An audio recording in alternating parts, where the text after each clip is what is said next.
우리 옆 사람과 인사하십시다. 잘 오셨습니다. 사랑합니다. 안 하면 서운하죠? 사랑합니다. 행복해 보이세요.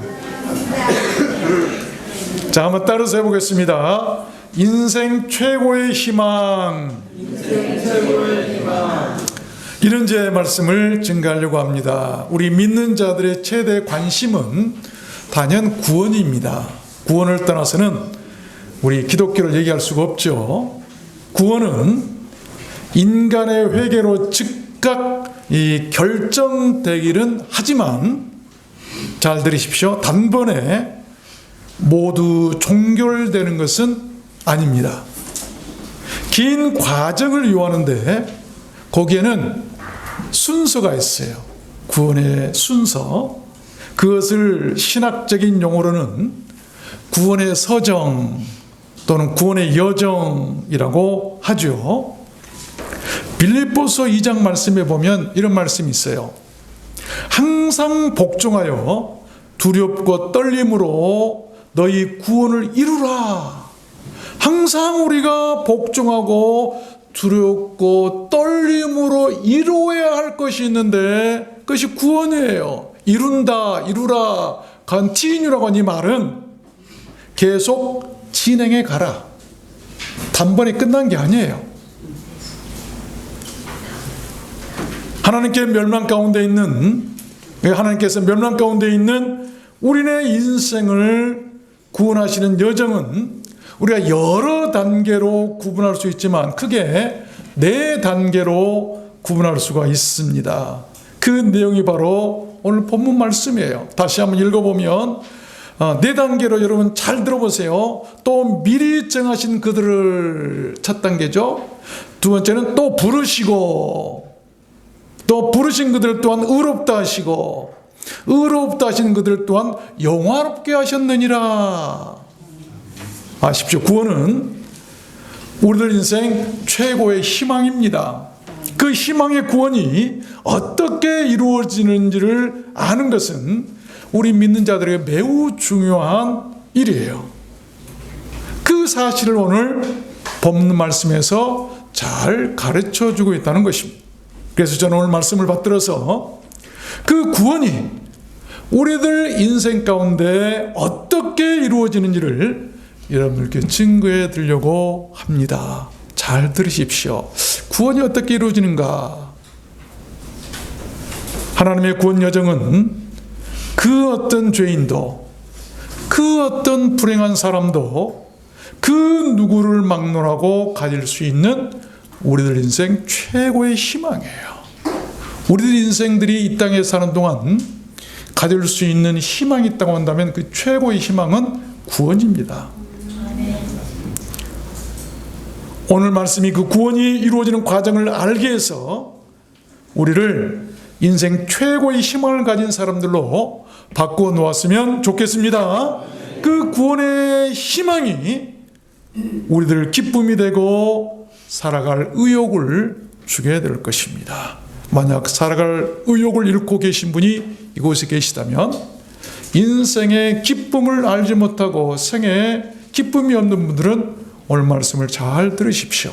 기쁨을 얻을 수 있고 살아갈 의욕을 되찾게 될 것입니다. 그러면 하나님의 구원은 어떻게 이루어지는 것일까? 첫 번째 단계에 이 오늘 미리 정하신 predestined, 이 미리 정하십니다. predestined. 이 미리 정하신다라고 하는 이 말은 구원 얻을 사람을 하나님께서 미리 아시고 정해 놓으셨다라고 하는 것입니다.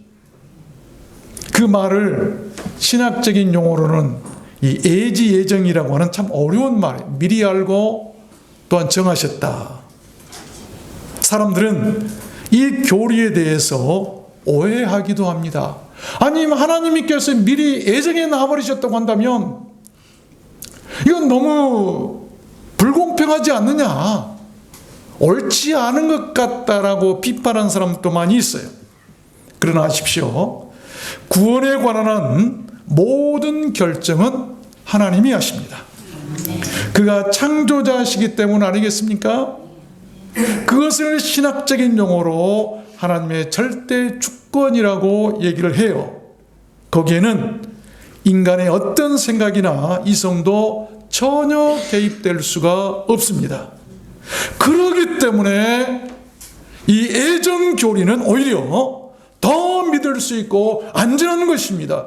절대가치의 희망교리라고 하는 거예요. 비판하는 사람들이 잘못됐어요. 왜냐하면 만약 구원을 얻는 그 과정에서 사람들의 생각이나 이성이 개입된다고 한다면 정상적이지 못하죠.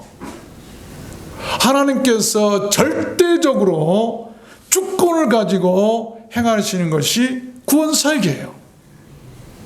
그렇기 때문에 안심할 수 있다고 하는 거예요. 그렇기 때문에 하나님은 실수하신 분이 아니에요. 만약 구원 과정에서 인간들이 개입했다고 한다면 실수할 수밖에 없어요. 예를 들어서 JMS 누가 30개 단계를 거쳐가지고 이렇게 거치면 통과하면 구원받는다라고 하는 것들은요, 인간들이 만들어 놓은 그것들, 인간들은 의는 없고 선을 행하는 자도 없고 실수 안 할 사람이 한 사람도 없기 때문에 인간이 개입되면 안 되는 거예요. 그래서 하나님께서 절대 주권을 가지고 구원받을 자들을 택하신다고 하는 것은, 정하신다고 하는 것은 우리가 정말로 감사할 교리예요. 이처럼 감사할 일이 저는 없다고 생각해요. 이에 대해서 바울 사도는 로마서에서 아주 강한 어조로 말씀하고 있죠. 로마서 9장에 보면요, 오멘, 사람들이여, 이 사람아, who are you? 네가 뉘기에 감히 하나님을 실문하느냐? 네가 누구간데 트집을 잡아서 따져 묻느냐, 그 말이에요. 지음을 받은 물건이 지은 자에게 어찌 나를 이같이 만들었냐 말하겠느냐? 또 이사야가 이스라엘에 관하여 외치되 이스라엘 무자손의 수가 비록 바다의 모래 같을지라도 남은 자만 구원을 얻으리니, 뭇별과 같은 그런 사람이 있다 한다 할지라도, 바다에 모래같이 많은 사람이 있다 한다 할지라도 그 사람도 이스라엘 사람들이라 이 말이에요. 이스라엘 사람들 가운데서도 그들이 바다에 모래 같을지라 한다 할지라도 남은 자만 구원을 얻는 자, 남은 자 개념이라는 것이 있는데 이건 나중에 따로 언젠가 기회가 되면 설교하려고 그래요. 너무나 큰 문제이기 때문에. 여하튼 하나님께서 정해놓은 사람이 있다는 것입니다. 아십시오. 놀라운 사실은, 그런데 하나님께서 먼저 나를 아시고 구원 백성으로 미리 예정해 주셨다는 사실을 알아야 돼요. 그러기에 구원은 내 공로가 아니라 전적인 하나님의 은혜와 선물이라고 하는 것입니다. 더 희망적인 사실은 선한 자나 약한 자나 죄인이나 의인이나 유대인이나 이방인이나 하나님의 애정에는 차별이나 구별이 없다는 것을 알아야 돼요. 이처럼 감사할 구원 애정도는 없어요. 그런 교리는 없어요. 너무너무 감사할 구원 교리예요. 인간들이 도저히 개입할 수 없는 하나님의 절대 주권하에서 이루어지는 애정 교리, 귀한 교리입니다. 우리가 믿고 있는 두 번째입니다. 이 하나님의 구원은 어떻게 이루어지는가? 두 번째는 called, 이 불러주심이죠. 택한 자를 두 번째로 부르세요. 두 번째 단계죠. 오늘 본문에 보면 미리 정하신 그들 또한 부르시고, 부르셨다, called, 부르셨다. 이 부르심이라고 하는 것은 단순한 초대에 그치지 않습니다. 우리의 존재를 완전히 바꿔놓으신 놀라운 변혁이고 대혁명이에요. 마귀의 자녀를 하나님의 자녀로 부르시는 거예요. 지옥 백성을 천국 백성으로 부르심이고, 귀신의 사람을 성령의 사람으로, 죄의 종들을 구원의 종들로, 옛사람을 새로운 피조물로 흑암의 수렁 가운데서 빛의 자리로 불러주시는 그 불러주심을 얘기하고 있는 것입니다. 얼마나 복된 불러주심이에요. 그 부르신 자가 하나님이시라는 것입니다. 아십시오. 우리들 인생 가장 큰 희망은 주님께서 먼저 나에게 찾아오셔서 나를 아시고 나를 택하시고 나를 그 앞으로 불러주셨다는 거예요. 여러분, 우리가 이런 복을 받은 사람이에요. 그 사실을 여러분은 어떻게 알 수가 있을까요? 한 여자 청년이 목사님께 와서 물었을 때요, 목사님, 내 남자친구가 군대 가는데 기다려야 될까요? 기다리지 말아야 될까요? 그 질문한 자체부터 틀렸죠? 그러자 목사님이 한참을 생각해 대답을 하셨답니다. 아차, 이제 기회구다. 기회다, 기회. 그러더래요. 그래서 어리둥절해가지고, 아니, 그건 무슨 말씀이에요? 그랬더니, 남자친구를 정말 네가 좋아하는지, 아니면 좋아하고 한다고 하는 그런 착각만 있는지 네가 확인해 볼 수 있는 좋은 기회라는 것이다 라고 얘기를 해줬다고 그래요. 여러분, 하나님의 부르심을 입었다는 사실을 확인하는 것도 마찬가지예요. 내게 시련이 오거나 시험이 오고 반면에 모든 것이 형통하고 부하게 되었을 때 내가 하나님의 부르심을 입은 사람인지 아니면 부르심을 입은 척하는 사람인지, 내 믿음이 진짜 믿음인지 가짜 믿음인지 알 수 있게 된다는 것입니다. 진정으로 하나님의 부르심을 입은 사람은 어떤 상황에서도 가난할 때나 부할 때나 아플 때나 건강할 때나 하나님을 떠나지도 부인하지도 않고 섬기게 될 것입니다. 그래서 우리가 알 수 있는 거예요. 하나님은 구원의 자리로 우리를 부르심은 차별이 없다는 것을 알아야 돼. 얼마나 감사한 일이 몰라요. 부르심을 받을 중에는 여러분, 성경에 보면 죄인도 있고요, 기생도 있고, 창기도 있고요, 강도도 있고, 부자도 있고요, 가난한 자도 있고요, 거지도 있고요, 학문 없는 무식쟁이도 있고요, 세상으로부터 버림받거나 부모로부터 버림받는 사람들도 있었어요. 얼마나 감사한 일인지 몰라요. 하나님의 부르심에도 차별이 없어요.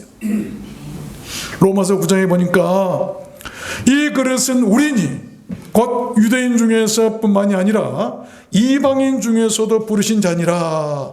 호세아 그래도 이르기를 내가 내 백성 아닌 자를 내 백성이라 사랑치 아니한 자를 사랑한 자라 부르리라. 너희는 내 백성이 아니라 한 그곳에서 저희가 살아계신 하나님의 아들이라 부름을 얻었느니라 함과 같으니라. 얼마나 감사한 일입니까? 세 번째입니다. 하나님의 구원은 어떻게 이루어지는가? 세 번째는 이 justified, 의롭게 하심이죠. 그래서 택하신 자를 부르셔서 의롭게 하신다. 세 번째 단계죠. 본문에 보니까 부르신 그들 또한 의롭게 하시고, 의롭게 하셨다고 한 말은 신학적인 용어로 얘기하면 칭의라고 합니다. 오늘 신학적인 용어들이 많이 나오죠. 왜 이 말들이 나오는지 모르겠어요. 미안합니다. 어려운 말을 써서. 그 뜻은 특정한 사람의 의가 정당하고 지당하다고 여겨준다라고 하는 그런 말입니다. 그것 또한 우리들 인류에게 최고의 희망이에요. 성경에 보면은 의인은 없다고 그랬고 선을 행하는 자도 하나도 없다고 그랬어요. 그렇게 죄에 빠진 우리들 인류를 불러서 의롭게 여겨주신 분도 하나님이신데, 그러면 우리는 의롭게 여겨주신 그 칭의의 은혜를 생각할 때 하나님께 감사하고 구원에 이르도록 날마다 새로워져야 한다는 것입니다. 네. 감사한 일이에요. 어떤 교회에 불평만 하는 권사님이 계셨답니다. 교회는 별로 그렇게 썩 잘 섬기시도 못하면서 맨날 목사님한테 와서 불평만 하더래요. 우리 교회 권사님 아니십니다. 하루는 와서 목사님, 왜 나는 이렇게 맨날 아파요? 왜 내가 하는 일은 왜 이렇게 잘 안 돼요? 그러자 목사님이 생각하시다가, 권사님 빨리 목욕탕에 가보세요. 거기에 그 답이 써져 있을 것입니다. 그러자 그 권사님이 그때는 순종을 좀 잘 하셨어요. 빨리 목욕탕에 달려가 봤대요.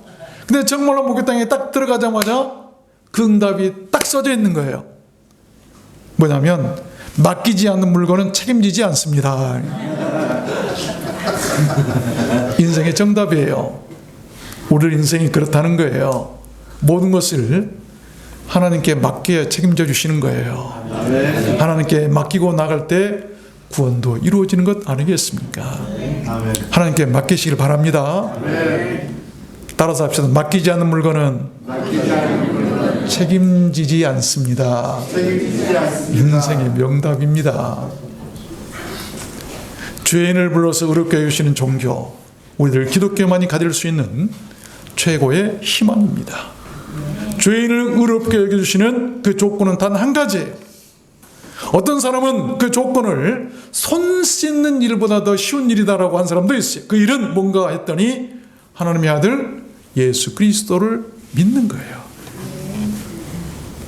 갈라디아 시장에 보니까 사람이 의롭게 되는 것은 율법의 행위에서 나는 것이 아니요 오직 예수 그리스도를 믿음으로 말미암는 줄 아는 거로 우리도 그리스도 예수를 믿나니 율법의 행위로는 의롭다함을 얻을 육체가 없느니라 의인이 믿음으로 살리라 하였느니라. 믿음인 것이 믿음. 마지막 네 번째입니다. 하나님의 구원은 어떻게 이루어지는가? 네 단계를 얘기했는데 첫 번째 단계가 뭐죠? 택하심이라고 그랬죠. 택하심. 두 번째는 불러주시. 그래서 택한 자를 불러주셨다. 택해놓고 불러주시지 않냐면 그건 사랑이 아니에요. 그 다음에 부르신 그들을 어떻게 하죠? 세 번째는 의롭게 하신다. 그리고 마지막 네 번째 단계는 어떻게 잘하세요? 여기 써져 있어요? glorified 그 영화롭게 하심인데 오늘 본문에 의롭다 하신 그들을 또한 영화롭게 하셨느니라 라고 말씀하고 계세요. 여기 영화롭게 하심이라고 하는 것은 본래 가지고 있던 인간의 타락하기 전 상태를 이루는 말이에요. 그래서 하나님의 형상이 회복된다는 것입니다. 하나님이 맨 먼저 지으셨던 하나님의 형상대로 지으셨던 죄 짓기 이전의 그 상태를 영화로운 상태라고 하는데 마지막 단계가 그렇게 된다는 것입니다. 구원의 결정판이고 구원의 최종 상태를 나타내는 말이기도 하죠. 이 말씀은 우리들 인생이 완전한 구원을 성취하기 위해서 하나님 앞에서 영광스러운 존재로 변화된다는 것을 말씀하신 것입니다. 그것은 천국에 들어갈 수 있는 최종 단계를 말함인데 그렇게 영원롭게 되면 우리들 인생이 죽어서 이 세상을 떠날 때 완성이 되는 것입니다. 그때가 어느 때인가 하면 우리 죄 지은 육체를 옷을 벗듯이 벗어버리고 우리의 영혼이 하나님 앞에 가는 그때 영원롭게 되는 거예요. 그처럼 큰 희망이 우리 인간들에게 또 어디가 있을까요? 어떤 부티나는 아주머니가 강아지를 안고 우아하게 전철을 타셨답니다. 아주 우아하게. 그런데 그 강아지가 아주머니 품에서 툭 튀어나오더니 이리저리 다니면서 막 사람들을 귀찮게 했어요. 어떤 사람 막 이뻐하기도 했는데 한 중년 남자 앞에 그 강아지가 다가가니까 그 남자가 그냥 발로 훅 차버렸어요. 아마 개를 싫어했던 사람이었던 것 같아요. 그러자 난리가 났습니다.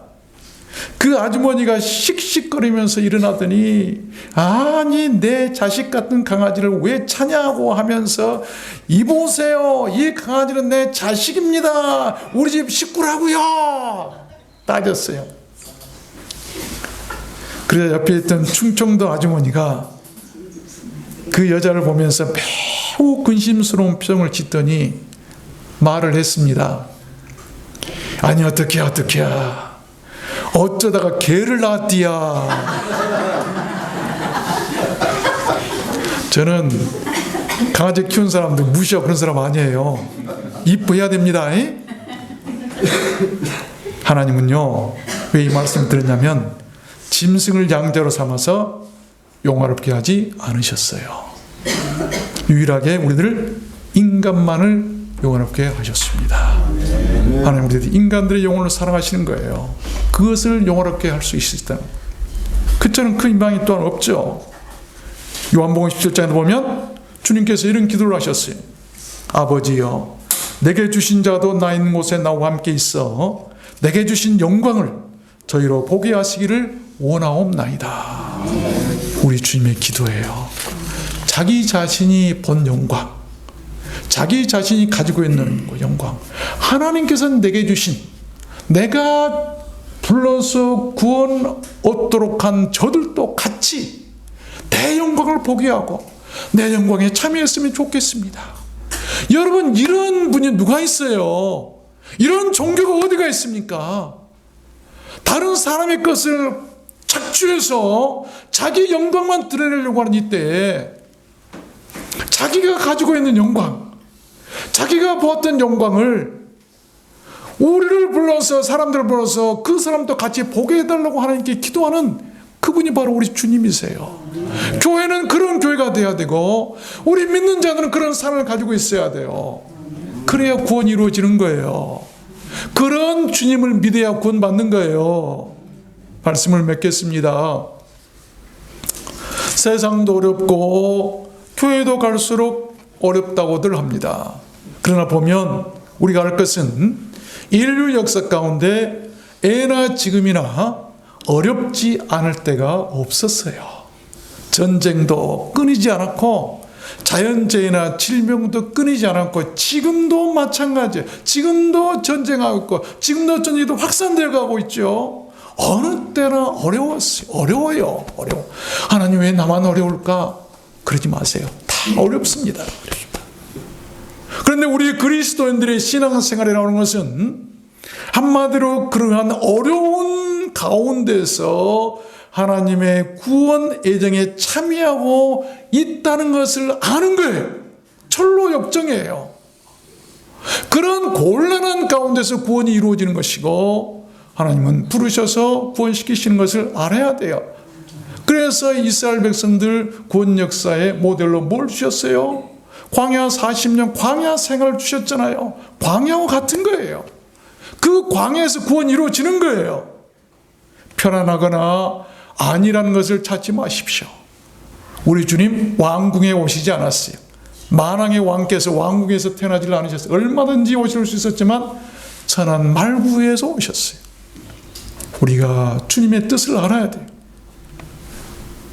우리가 그 구원의 여정 가운데서 찾을 수 있는 우리들 인생 최고의 희망은 다른 것 아닙니다. 잘 들으십시오. 이 predestined, 이 뭐죠? 하나님의 자녀로 택정하심을 입는 것이고 the calling, 하나님의 자녀로 부르심을 입는 것이고 이 justified, 하나님의 자녀로 의롭다 여김을 받고 그리고 생의 마지막에는 이 glorified, 이 영원하게 되어서 천국 들어갈 수 있게 된다는 것입니다. 우리는 그런 하나님의 구원 여정 가운데 있는 나를 생각할 때마다 감사하고 기뻐할 수 있고 애비할 수 있어야 돼요. 감사할 일이에요. 감사할 일이에요. 그 믿음으로 그 희망으로 우리는 모든 시험과 세상을 이기고 승리할 수 있을 것입니다. 아십시오. 성경은 그런 우리 성도들에게 놀랍고 크신 하나님의 축복을 약속하셨어요. 그 축복을 여러분에게 읽어드림으로 설교를 마치려고 합니다. 본문 31절에 잘 나타나 있습니다. 놀라운 축복이죠. 그런즉이라고 하는 것은 구원 예정에 참여하셔서 그 구원의 예정대로 살아가고 있는 사람들에게 그런즉 이 일에 대하여 우리가 무슨 말 하리요? 만일 하나님이 우리를 위하시면 누가 우리를 대적하리요? 자기 아들을 아끼지 아니하시고 우리 모든 사람을 위하여 내어주신 이가 어찌 그 아들과 함께 모든 것을 우리에게 은사로 선물로 주지 아니하시겠느냐? 누가 능히 하나님의 택하신 자를 송사하리요? 의롭다 하신 일은 하나님이시니 누가 정죄하리요?